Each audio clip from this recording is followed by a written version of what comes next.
Alright folks, we're getting back started. Just want to say a couple things here. One thing is you know, I hope that nobody expects this to be a how-to video. That's looking like it's a possibility that some people might think it is, but it's not. We're, you know, sort of doing this together. We're, you know, I can't teach something that I don't know myself, so, you know, we're sort of learning this all together and hoping that we're going to get it figured out here. So we're getting ready to get started today. First, I think I'm going to start at this end and work my way back this way and try to get everything completed the way that I want it. I'm going to run some threaded rod. I've got a bunch of, I think, 1/2-inch threaded rod that is long pieces. I'm actually going to run it all the way through. I'm going to tie some of this together, especially back here where my pieces are. That way it'll help hold it together, and I'll just leave the threaded rod in. When I take the forms off, I'll cut them off even with the with the concrete, and just leave them through the concrete. It's not going to hurt a thing, just help hold it together, I guess. And then where the threaded rod is on the outside, where we cut it off, if we need to cover it a little bit, I may do some fake rock look anyway, so we'll see what happens. But anyway, that's the plan. I don't see how that could hurt anything. And I'm going to show you what we're going to do here. Okay, I'm going to get our other board in, but also we're going to go about a foot.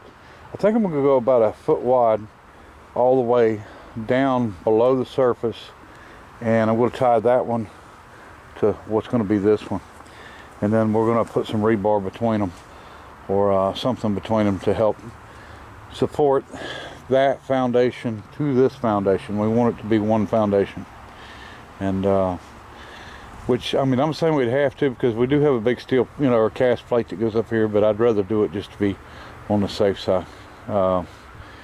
And it'll take a little bit more, but I've got a plan on how I plan on doing it. I got a plan on how I plan on pouring it, and a plan on, after I pour it, what I'm going to have to do to keep the concrete in it. So I'll show you that as I go, instead of trying to explain it. Okay, moving along.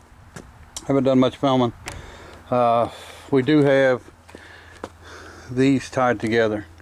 The plan is to fill this one up, or start filling this one up, and once we get that filled up underneath, I'm going to put a board right here, and on each side, after we get the concrete in there, screw it down, and then finish filling this and fill this side, and that will tie them together. Now I've got my leftover threaded rod in there, and I may not use that. I may end up using rebar. I don't know. I just shoved it down in there.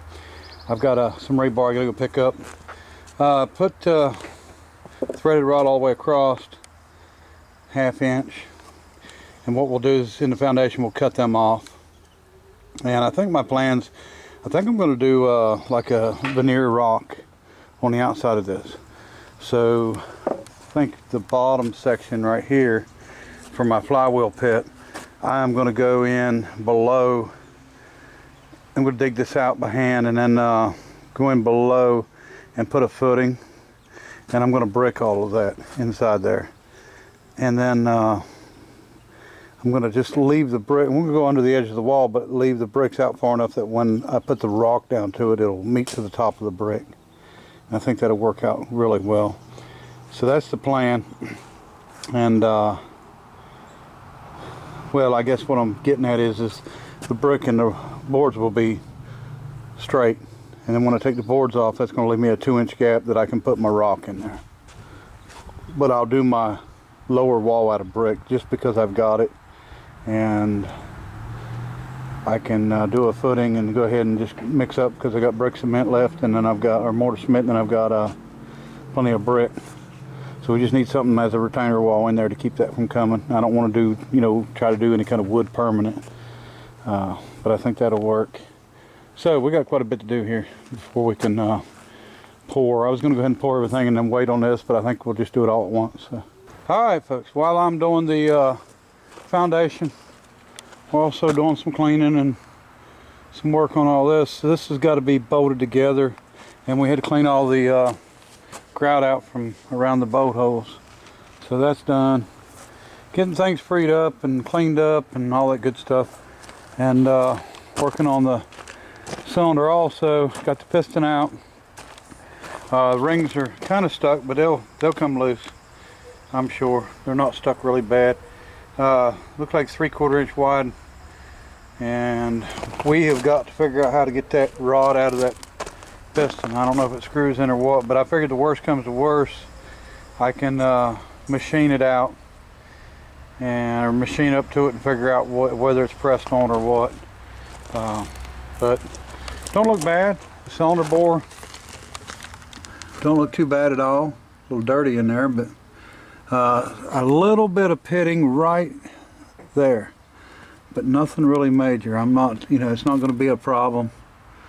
Everything is going to be fine, I'm sure. We're going to have fun with the cordless. I got a lot to learn about that. We're going to get that apart and get the valves apart, which is going to be probably kind of rough, but we'll get it. And nothing but a thing. And we got to get this stuff cleaned up because this piece has got to go back on, and then actually on this end, because this is the rod end, not the top of the piston. So and then it's got to bolt to this base before we can set this all down, and it's got to sit down all in one piece. We've still got to get the grout out from around these holes also. Coming along. All right, so we've got our flywheel pit dug. I have poured a foundation, just a small one here for brick. We'll come up to the bottom of the boards there. Even with, you can see I got my strings on there. I'm going to go even with the strings, and then I've got it set at 26 inches, which I think I can get the bricks in perfect. Bring it up to the bottom of the wall, and then after we pour our concrete and get all done, I should be able to, like I said, do the rock side on the wall, and should look okay. Getting ready to do the other foundation. I wanted to do two like that. I'm going to leave a gap in the center, and we're going to fill it with gravel. And I'm going to do another foundation over here with a wall coming up and to our pillar that we have to build for our outboard bearing. That way the water will drain out, through the into the gravel, through the sand. So we won't have any trouble there. Now this is going to be covered, but it ain't going to be covered tomorrow. So it's going to be a little while. So anyway, that's the plan. We've got most everything else. I do have rebar now. Everybody needs to get themselves figured out on this rebar deal. I'm not a concrete man, don't get me wrong, but I have heard it so many different ways about you need rebar, you don't need rebar. It's like people say rebar is a thing of the past, you don't need it anymore, just get the fiber. And then you got people that said, no, you got to have rebar. So I don't know. It's one of them deals to where, you ask two people and you get three different answers. So I don't know. But the plan is to run rebar, and if nothing else, maybe it'll make everybody happy. And I don't know. I'm just going to run it. So I've got it. A friend of mine called me, and he's actually a subscriber also, but he called and said he had plenty. Come get it. So I went up and got it, and we're going to use it. Got a few different sizes. Don't think it matters. Once the concrete's in there, you'll never know anyway. So I'm going to let this dry. Tomorrow I should be able to get out, underneath this wall here, because I'm not all the way up, and then I can start doing my brick. Hopefully it'll be dry enough tomorrow, and I can get my bricks in there. And I'm going to do the bricks out to the edge, and then I'm going to step them, and I'm going to bring them up this way on each side, and then I'm going to eventually pour some concrete back in here.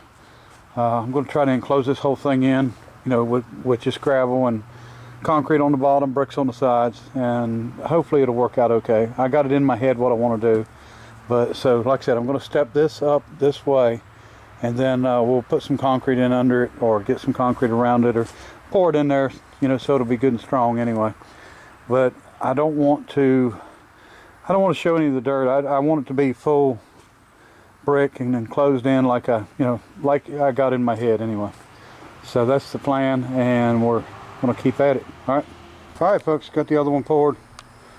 How I want it and where I want it and all that good stuff. So I could have went longer with these and built a full wall, but I think it's gonna work out just fine like it is, the way I've got it in my head to do it. So anyway, there we go. That's done. Hopefully it'll set up and we can get to putting some bricks on it. And I figured I'd wait until it hardened up and then I'd dig that out where I need to dig it. So this pretty much, the sand is pretty much sand clay, so as you can see it holds up pretty well. And then of course the clay layer above it is what I actually put in, and then you can see the dark line in there, which is the original topsoil line that was here when I started. So anyway, this brick wall is really not going to be supporting much weight. I mean, it'll work out to where it can, but I don't think that's the issue because the concrete's going to be, on the base. But anyway, it's here, and that's the way we're going to do it. And like I said, I need to have some kind of a drain system, so that center hole is going to be drained. And I can tell you right now, it takes a lot to make water stand in this kind of land. It can rain a lot, and even if it stands there, if you give it 5 minutes, it'll soak in and be gone. So I don't even know why they do perk tests around here, because this stuff is it's something else, because the water just don't stand at all. That's why getting down there to clay in the back and having that little water filled up in there really surprised me. I didn't think that was going to happen, and we might ride around there real quick before it's dark and look at that. Anyway, that's where we're at. Tomorrow, if this sets up enough, I'm going to start doing brick, get all these bricks done. It's going to be a pretty good sized wall, that one, this one, and then we're going to do the pillar out here. That pillar that was here was 2 foot wide, 8 foot long. We're not going 8 foot. I mean, I got to draw the line somewhere on concrete and what I do, and I'm not going to go 8 foot. We're going to go whatever we go, and then as long as it is adequate for what we're doing. So, all right, that's the plan. And we're going to let's go back here and look at this water. Quite a bit of water in here. Let me take the phones out of my pocket. I didn't need to bend over and get them lost in there. But anyway,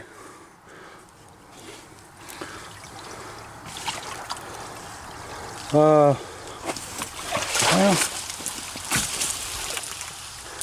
probably 3 feet, close to 3 feet of water. That's good. I'm tickled. I didn't think we could do that.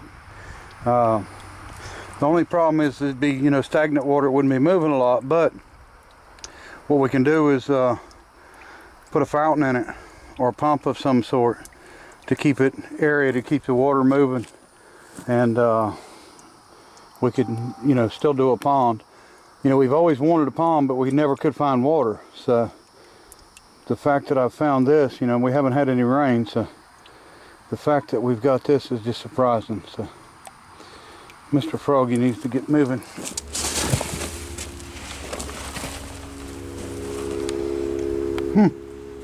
I'm in the pit and I just had a big collapse here. Well, I don't think it matters. That's why I was just sitting there and turning the camera on, and that whole wall from up under collapsed. And that is exactly why I did this one the way I did it.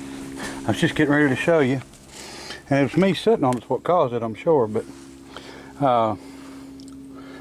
I've just dug out as I've needed to go, and I'm doing these bricks to the best of my ability, but I'm definitely not a brick mason, so we're getting them. It's going to work just fine. I mean, no problem there. I will probably go in above on the inside and pour Quikrete. I've got 2 extra bags of it that I had left over, so I'll probably do them above, and then that way I don't have to worry about that form or that concrete busting through and getting my brick wall or nothing like that. So we're good there. but I'll have to shovel all this out now. But we're not ready for this side yet.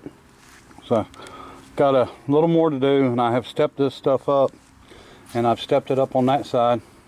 I've dug into the ground and then stepped it up, and I went ahead and stopped right there because I'm plenty far enough. Just want to be able to cap this off on each end and still have this wall long enough for the flywheel. And what I've done, I don't know if I showed this or not, but I'm under a tarp too, and under a a roof because it is so hot. The sun's just kicking my butt. So I'm sitting here soaking wet, pouring sweat anyway, but good for you. So you know, I quit smoking. I gained some weight, and you know, it even got to where, heck, it was hard to get my socks and shoes on. And I have finally gotten, I don't know whether it's the, you know, the heat and sweating a lot or what, but finally gotten back to where I can at least feel like I can throw my boots and shoes on really quick with no problems. I don't know whether, you know, my belly was getting in the way or what it was, but anyway, that's not bad now. You can see my footer down there. So anyway, let me see. Oh, what I was getting at, I don't know if I showed this or not, but I've got a string here, and then on the end of the string I got this blade. Now where the hole's at in the blade is 5 foot from there. This is 25 inches above the deck, so this is exactly where the flywheel is going to be. So what I have done was I did it so I could hold it out, go all the way around, and make sure that, you know, we're going to be covered the whole way, and we're not going to be hitting the bottom down there. We're about 1.5 inches, 2 inches off the foundation. The flywheel will have to sit in here. The first half of the flywheel I'll sit down in the hole. The second half of the flywheel I'll sit on top of the crankshaft. I'll put the bottom half in, I'll set the crankshaft in, then I'll have to set the top half in, and then I'll pick the bottom half up to the top half, or block it when I set it down or something like that, but we'll figure all that out. That's all fun stuff. But anyway, I'm doing, like I said, the best I can with this brickwork. I'm not a mason, so we're just going to keep going until we get her done, and then we'll switch over to this side. All right, folks, here we go. So there's the side to the engine. Now the bottom of my wood, as you can see, if I would still see the bark, there's bark on it, so it's not, the inside straight, the outside's not, because it's rounded, so it makes it look like the bricks are way off, but they're not. I mean, I'm not going to say they're perfect, but they're not way off. So anyway, that's what we got, and then we got the other side finished up. So now we've officially got a flywheel pit, and so the plans are we'll dig this out a little bit more, and this will be gravel in the bottom, and like I said, hopefully it'll any water that was to get in here would seep through, which I'm sure it will in this sand. And then I am going to figure out what we're going to do on these walls coming up. I hadn't decided yet, but we'll do something. And you know, I was going to tie this together with this other pier, but it ain't looking like we're going to be able to. I could run, I don't know, we'll figure it out how I'm going to do it. I just hadn't decided yet, but we're sort of going as we go because I don't know what I'm doing, and I'm just, you know, rolling with it. Here's our rebar. Looks like from 3/4 all the way up, some of it's 1 inch, so it's all heavy. There's some smaller there. It's going to work out really well, and we can definitely get some rebar in there. Like I said, it's a big argument. It's almost the same argument as which came first, the chicken or the egg. You know, you got just as many people saying one as saying the other. So anyway, all right. Our gap underneath is probably going to end up, I'm going to put Quickcrete in from the inside. Maybe, I don't know. I haven't decided yet how I'm going to do it, but what we're going to do is something to close it off. I think I'm a little low on this end. If I wanted this perfect, I wouldn't have done it myself. I've never done brick before. Well, I did the brick the other day for the other steam engine, but this is it. What you've seen is what I've done. So we're gonna take it as it is and roll with it. If all goes well, maybe Tuesday, Wednesday, I can have the concrete poured. And I may end up doing something, you know, here and here for the flywheel pit. You know, I might frame it up and just do a, you know, I don't know, ramp sorta or something like that. I don't know. But we've got to do the outside here, and I'm debating on what to do with it. How I'm going to go about with my pillar for my outboard bearing. And so far so good though. I think it's going to work out alright. So, alright. Well, anyway, until next time, appreciate everybody watching. Bye.